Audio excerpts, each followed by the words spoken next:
I've got a question for you. What do Barack Obama, a water jug, Avatar, and a set of steak knives all have in common?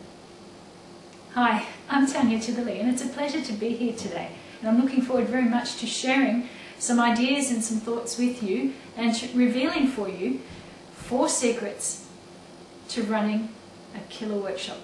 A workshop that will have your learners clamouring for more. As learning and development professionals, it's really important that we stay on the lookout for new ideas about things that we can do with our training to make learning even more meaningful, to create even more outstanding learning experiences for our learners. And my intention today is to give you and to share with you some of my knowledge around that.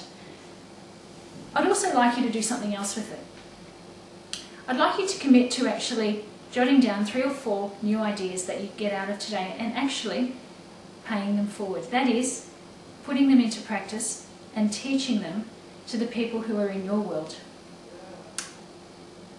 The reason I ask you to do this is that however masterfully I can teach you these 4 secrets, mastery is only experienced through the direct application of the knowledge. What does that mean? That sounded like trainer speak to me. What does that really mean?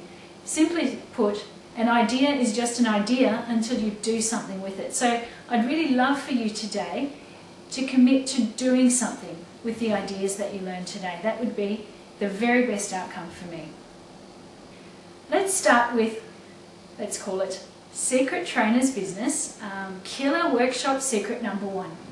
Secret Trainer's Business, Killer Workshop Secret number 1 is learners want connection. Learners want connection. We want to feel connected to the trainer.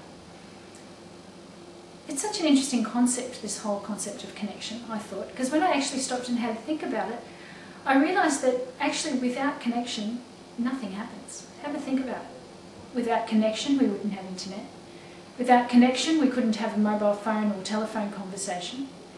Without connection, we couldn't get from kind of one end of our city to the other on our public transport system. Has anyone said anything to Metro about this yet? And finally, without connection, there is no life. We start our physical being with a single point of connection. And we spend the rest of our lives being nourished, our hearts and minds and souls being nourished by the connections we make throughout our lifetime. So how can anybody think that connection and learning don't go hand in hand? Of course they do, and I know that you'll agree. So how do we actually do it? How do we actually create those amazing connections with our learners? Because that's what they want, that's what they're telling us. I usually teach 6 ways to create connection with our learners, and those 6 ways are based on the neurological levels model in NLP. And I would encourage you to, if you don't already know about NLP, to actually look into that further. I don't have time to do all 6 for you today. I'd like to share 2 with you if that's okay with you. So the first connection that I'm going to talk to you about today is connection environmentally. What does that mean, connection environmentally? Well, it's simply about finding things in common that you have and connecting in common with the people whose environment you are in. Now, looking for things in common is really easy. All you need to do is look at the codes of organisations. And it's as simple as dress codes or time codes. If you can match people on their codes in their organisation, you're starting to create connection environmentally. Another way that I create connection environmentally is by actually sharing the thing that I have in common with the people that I'm training. I'll give you an example. One of my key clients is the Department of Defence. I've actually been teaching with them, it would be now maybe 6 or 7 years, maybe even more. But just recently I was actually given my permanent Defence Security Pass. I was stoked. I love it. I was so proud of it. And I share this with my participants when I go into Defence. And I say, look, I've got my pass. I'm so excited. They all have a bit of a giggle and they roll their eyes. And I'm sure they think I'm the biggest dag on the earth for actually being thrilled about something like that. In fact, I think one of them actually said, Tanya, I think you need a life. But what I'm doing is I'm creating connection on an environmental level. We all have to wear our passes, and we do it with pride. And I think it's a really good thing to do, to start looking out for ways that you can actually create connections on an environmental level. What I'd like you to do now, though, is maybe pause the clip just for a few moments, and I'd like you to have a think about the organisations in which you work and how their codes are, and on what levels you can match these organisations environmentally. You can just stop this for a few moments and I'll see you back soon.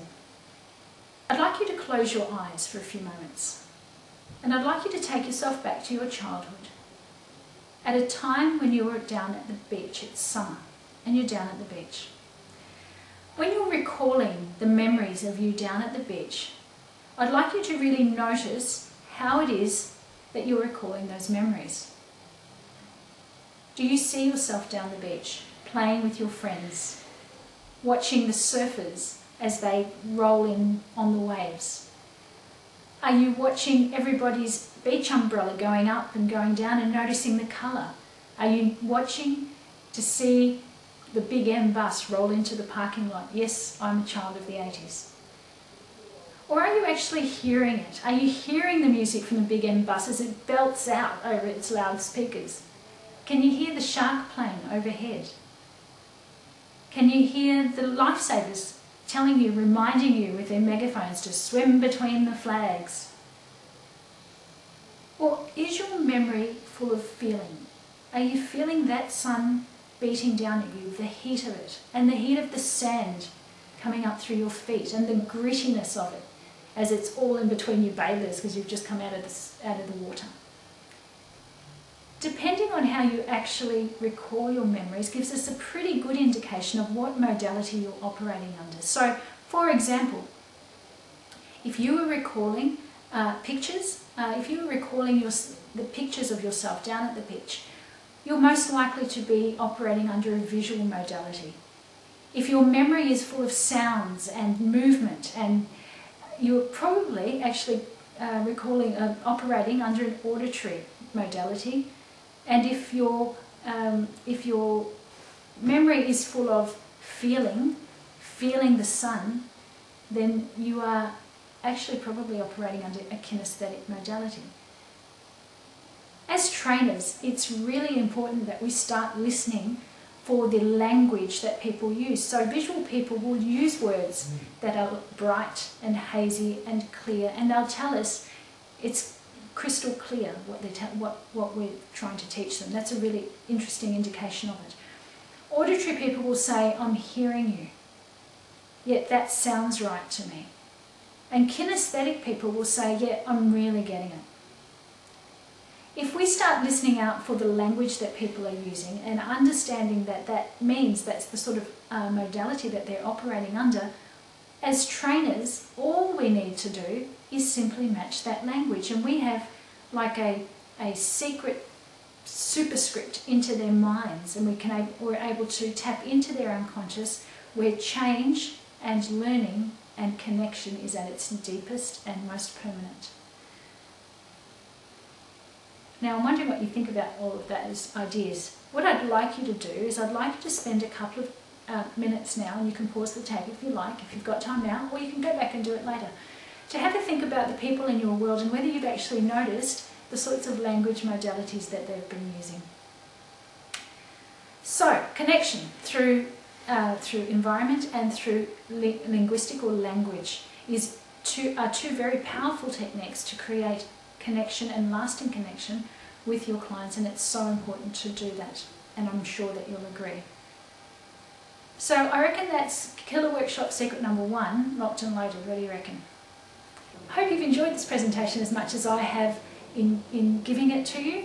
I trust you will take some really good ideas away from you today, and I commend you for committing to put them into action, because ideas, as I said, are only ideas until you do something with them.